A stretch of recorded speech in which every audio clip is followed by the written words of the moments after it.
নমস্কার, সুপ্রভাত, good morning, শুভ সকাল। বন্ধুরা, প্রতিদিনের ন্যায় আজকেও TNN অরিজিনালে আপনাদের সবাইকে স্বাগত। মানুষের ঋষি বা সাধুদের লম্বা জীবনযাত্রার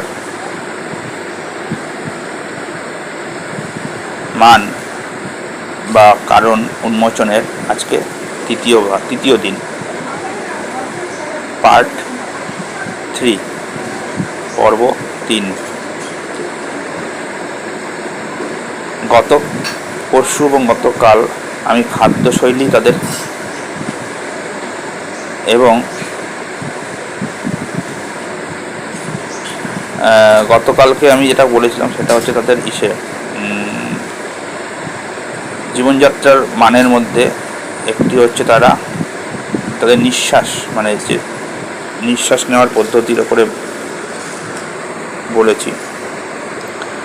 আজকে যেটা বলবো সেটা হচ্ছে আর্থিংয়ের ওপরে, বডি আর্থিংয়ের ওপরে। আপনারা দেখে থাকবেন বা লক্ষ্য করবেন, সাধু সন্তরা, আমি কোনো বাবাজির কথা বলছি না বা গুরুদেবের কথা বলছি না, আমি সাধু সন্তের কথা বলছি, যে কিনা যার কোনো চাহিদা নেই, সেই রকম সাধু সন্ত সচরাচর লোক সমাজে দেখা যায় না, লোকসমকক্ষ বা সমাজে। সেসব সাধু সন্তরা কিন্তু ম্যাক্সিমাম খুব পরিমাণে আর্থিং থাকেন। তার কারণ হচ্ছে তারা কিন্তু খালি পায়ে ঘোরে, খুব কম পোশাক আহরণ করে, ঢিলেঢালা পোশাকই পরে, যতটা তাদের ঢাকা দরকার ততটা, এবং তারা মাটিতে শোয়, মাটিতে ম্যাক্সিমাম মাটিতে টাচ করে শোয়,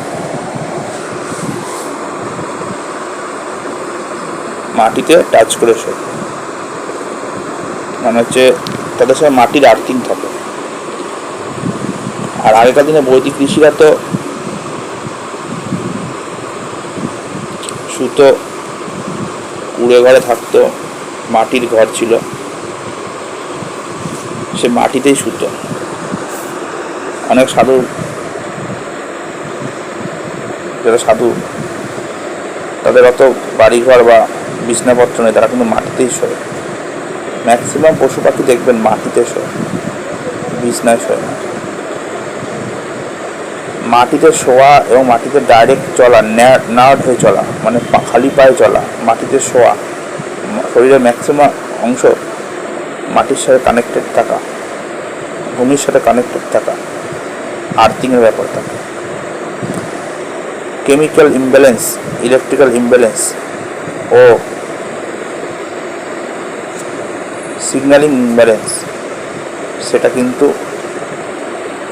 মাটিতে কানেক্টেড থাকলে হওয়ার কথা নয়। আমরা জানি আমাদের শরীর পঞ্চতত্ত্বে গঠিত: জল, মাটি, বায়ু, আকাশ ও অগ্নি। এখানে মাটির তত্ত্বের কথা বলছি। আমাদের এই শরীরটা মাটির তৈরি, তার মধ্যে 90% জল এবং কিছুটা অংশ আগুন আছে ভিতরে, যেটা জঠর অগ্নি বলা হয়, যে সিগন্যালিংয়ের কাজ করে। ওটা আগুন, এনার্জি, ওটাকে আগুনের ফর্ম হয়। বাইরে সূর্যের কাছে যেটা, ওটা আমাদের কাছে একই জিনিস, আমাদের কাছে ওটা আগুন রূপে দেখা যায় না, কিন্তু ওটা সূর্যের কাছে আগুন রূপে দেখা যায়, এনার্জি। তা আমাদের তো শরীরকে চালাতে সামান্য একটু খাদ্যের দরকার, সামান্য। আমাদের 80% জীবন হলে তার 2 to 5% খাদ্যের দরকার, তার বেশি খাদ্যের দরকার হয় না 80% সারা বডি হলে। এইবারে যেটা বলছি আর্থিংয়ের ব্যাপার, আর্থিং কিন্তু তারা সবসময় থাকে। আমরা আর্থিং থাকি না বলে আমাদের শরীরে নানা রকমের ইমব্যালেন্স হচ্ছে। ফাস্টিং করি না, ওরা কোনো সাধু সন্তকে দেখেছেন গাঁটের ব্যথা, কোমরে ব্যথা, মাথায় মাইগ্রেন, কারণ নেই, কিন্তু আমাদের আছে। সুস্থ সমাজ আমাদের কি দান করেছে? রোগ। ভোগ করো, যত ভোগ করবো তত রোগ হবে।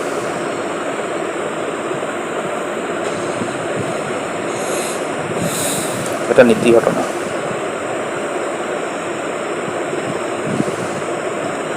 আর ব্যাপার হচ্ছে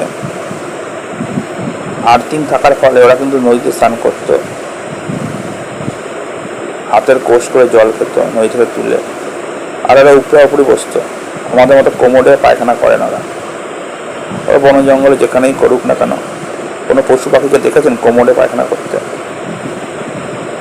শৌচালয়, সুলভ শৌচালয় কত বাজে জিনিস জানেন?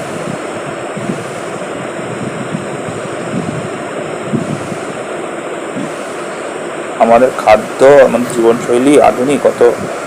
আমাদের আগে কোমর ছিল না, বাংলা পায়খানা কিন্তু অনেক বেটার। খাতা পায়খানা যাকে বলে। যাই হোক, আর আমি বেশি কিছু বলবো না। এর নেক্সট পার্ট আগামীকাল দেব। আজকে দুপুরবেলা বা বিকেলের দিকে ওম্যাট বলে বা 1 meal a day, এর ওপরে আমি কিছু বলবো আরও। এছাড়া তেল আমাদের শরীরে কত ক্ষতিকারক, সমস্ত তেল, ঘি, এগুলো সেটার ওপরে বলবো।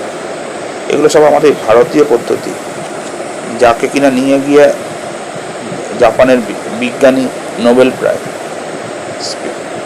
প্রাইজ পেয়েছে।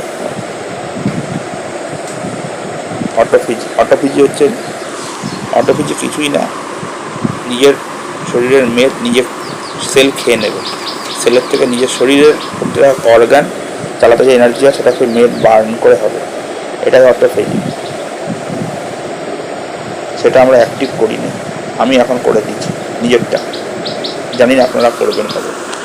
ঠিক আছে, ওকে, রাখছি।